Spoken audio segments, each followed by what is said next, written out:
एक ब्रेकिंग बातमी पाहूयात। जळगावात ममुराबाद रोडवर माजी महापौरांच्या फार्म हाऊसवर छापेमारी करण्यात आली।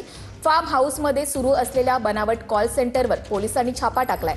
शिंदेंच्या शिवसेनेचा नेता आणि माजी महापौर ललित कोल्हेंसह एकूण 8 जणांना ताब्यात घेण्यात आले। ऑनलाईन पद्धतीने फसवलं जात असल्याची पोलिसांची माहिती आहे। अनेक विदेशी नागरिकांची लाखोंची फसवणूक झाल्याची शक्यता आहे।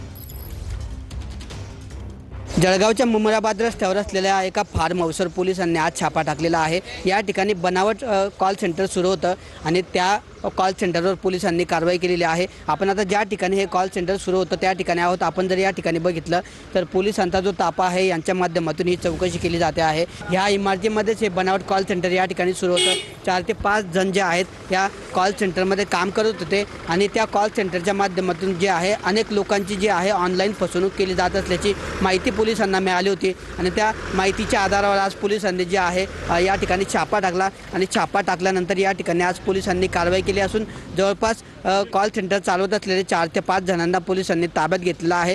ही जी इमारत आहे ही माजी महापौर ललित कोल्हे यांच्या मालकीची आहे आणि त्यांना देखील पोलिसांनी ताब्यात घेतल्याची माहिती आपल्याला पोलीस अधिकाऱ्यांनी दिली आहे। कॅमेरा पर्सन सुनील बोळेसह किशोर पाटील, TV9 मराठी, जळगाव। त्यांच्या मालकीची ही सगळी प्रॉपर्टी आहे। त्यांच्या प्रॉपर्टीमध्येच हे सगळं सुरू होतं। त्यामुळे प्रथमदर्शनी त्यांचा सहभाग दिसून येत आहे। त्याच्यामुळे आम्ही त्यांना ताब्यात घेऊन चौकशी सुरू आहे। त्याच्यात त्यांच्या सहभाग निष्पन्न झाल्यास त्यांना त्याच्यात अटक करण्यात येईल। 8 जण आपल्या ताब्यात आहेत सध्या। सर, काय गुन्हा दाखल करण्यात येईल?